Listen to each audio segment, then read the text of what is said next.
समीकरणों को सीखने से पहले हमें इस चिन्ह का ध्यान रखना पड़ेगा। ये समीकरण के बीच में होता है। ये इधर पद होते हैं, इधर पद होते हैं और बीच में ये इज इक्वल टू का चिन्ह होता है। पदों को हम इस साइड से इस साइड लेके जाते हैं और इस साइड से इस साइड लेके आते हैं। ये एकदम सिंपल तरीका है, ज़्यादा कुछ इसमें समझने की ज़रूरत नहीं है। मानो यहाँ पर -4 है तो इधर आने के बाद वो +4 हो जाएंगे। ये यहाँ से चले जाएंगे। 2x इज इक्वल टू 4 है तो ये 2 अगर हमें इधर लाना है, मानो ये -2 है तो x यही रहेगा, 4 यही रहेंगे, लेकिन ये -2 यहाँ कुछ चिन्ह है गुणिले का, तो यहाँ जाने के बाद ये भागीले -2 हो जाएगा। इनका भागा होगा बेदुना 4 और चिन्ह ये माइनस, ये प्लस, माइनस आ जाएगा। ये इस तरह से होता है। तो ये एकदम अहम क्रिया है बीजगणित में कि इसे समझना बहुत ज़रूरी है। मानो अगर ये गणित ऐसे होता, x/-2 इज इक्वल टू 4, तो ये 2 भागीले यहाँ पर ये ऐसे होता, 4 भागीले का यहाँ जाने के बाद गुणिले -2, तो ये x इज इक्वल टू 4 दूना 8 -8, ये आंसर आ जाता। तो ये क्रिया है, ये बहुत इम्पोर्टेंट है। अगर ये आपके समझ में आ जाएगी तो आप सभी समीकरणों को आसानी से समझ सकोगे। अगर आपको फिर भी कोई डिफिकल्टी लगती है तो आप मुझे कमेंट कर सकते हो। अब इसी तरह के वीडियो देखने के लिए चैनल को आप सब्सक्राइब करोगे तो मेरा हर वीडियो आपके पास पहुंचेगा। शुरू करते हैं हमारा समीकरण का विषय।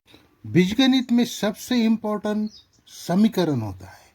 अगर हमें समीकरण आ गया तो हमें बीजगणित आ गया। समीकरणों को हल कैसे करें, तो यहाँ पर समीकरण देखो, ये इज इक्वल टू का साइन है और इस साइन के एक साइड में 0 है और दूसरे साइड में 5x - 10 है।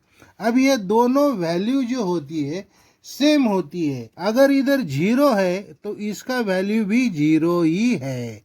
तो आए हम देखते हैं कि किस तरह से इसकी वैल्यू निकलती है। यहाँ हमें x की वैल्यू निकालनी होती है। जो भी चल रहेगा उसकी वैल्यू हमें यहाँ निकालनी होती है।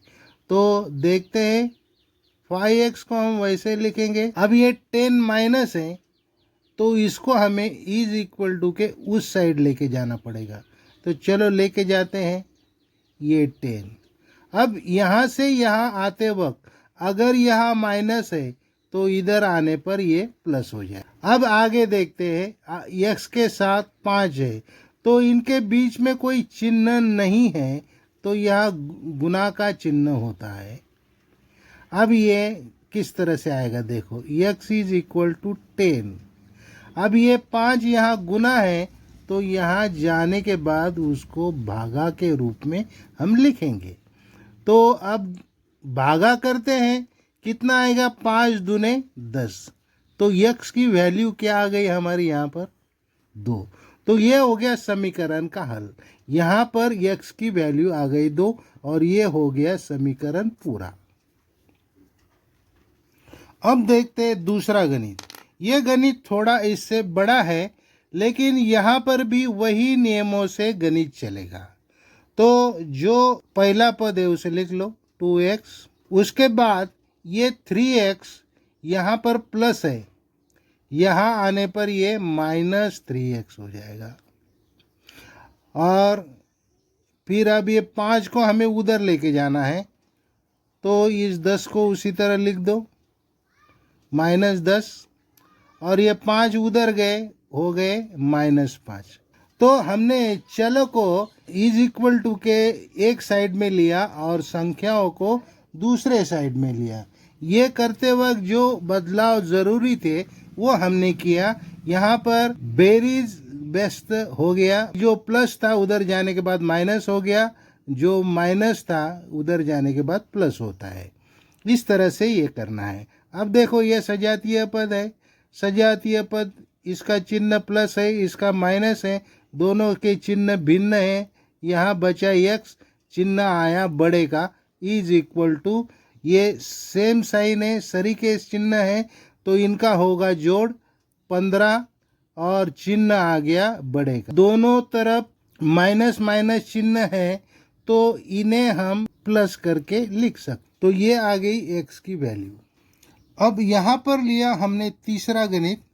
अब ये तीसरा गणित देखो, इसमें x स्क्वायर है, यहाँ पर भी x स्क्वायर है, और फिर -3x है +2 -x -5। तो यहाँ पर भी हमें पहले क्या करना होगा कि पदों को ये एक साइड में और संख्याओं को एक साइड में लेके जाना पड़ेगा।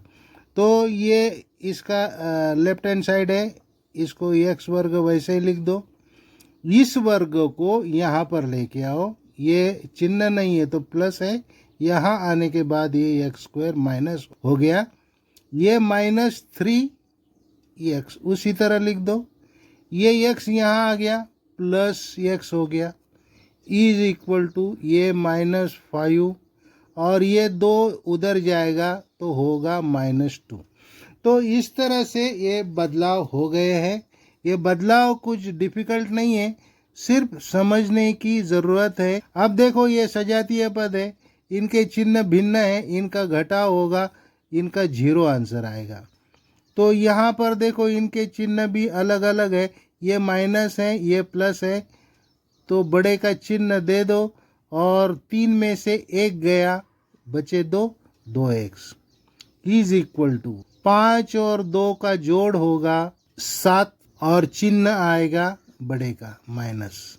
अब दोनों साइड माइनस है तो हम इन चिन्हों को बदल सकते हैं, यहाँ 2x, ये 7। अब x की वैल्यू हमें निकालनी है, तो x इज इक्वल टू 7। अब यहाँ पर जो x और 2 इनके बीच में कोई चिन्ह नहीं है, तो इस वजह से ये 2 गुना के व्यस्त भागा हो जाएंगे, ये 2 यहाँ जाके भागा हो गए। तो आंसर हमारा आ गया x इज इक्वल टू 7/2। यह हो गया इसका आंसर। अब इस गणित को देखो, यहाँ पर ये पहला अंक भिन्न है, 3/2 x के साथ है और -6 इज इक्वल टू 0। फिर से हमें क्या करना है, पहले ये उसी तरह लिख दो 3/2 x, ये हो गया। अब 6 को वो साइड इज इक्वल टू के उस साइड लेके जाएंगे, तो बताओ इनका चिन्ह क्या हो गया, ये माइनस है तो ये हो गया प्लस। अब यहाँ पर इम्पोर्टेंट कि ये 2 3 को भागीले के रूप में है, अगर ये भागीले है यहाँ पर तो बराबर चिन्ह के उस साइड जाने के बाद ये भागीले का गुनीले हो जाएगा, मतलब उसे इस तरह से हम लिखेंगे 3x इज इक्वल टू 6 और ये 2 यहाँ जाके हो गए गुनीले। अब यहाँ पर ये माइनस होते तो ये यहाँ पर माइनस ही आ जाता, उसका चिन्ह नहीं बदलता, क्योंकि गुनीले का भागीले या भागीले का गुनीले जब भी होता है तब उसका चिन्ह नहीं बदलता, चिन्ह वही रहता है। अब लिख लो x इज इक्वल टू कितना आ गया, 6 दूना 12 और ये 3 आ गए इधर, ये गुनीले हैं तो यहाँ पर हो गए भागीले। तो अब लिखो x इज इक्वल टू 3 चौकम 12 4, आंसर आ गया 4। तो ये इस तरह से समीकरण चलता है। समीकरणों में 2 साइड होती है, दोनों साइड को हमें चलाना पड़ता है। तो इस तरह से हो गया आज का लेसन। आज का लेसन यही खत्म होता है। आपको इसी तरह के वीडियो देखने के लिए चैनल को सब्सक्राइब करो, ताकि नोटिफिकेशन आपके पास आएगी। और समझ में आया तो लाइक करो, शेयर करो। Good bye.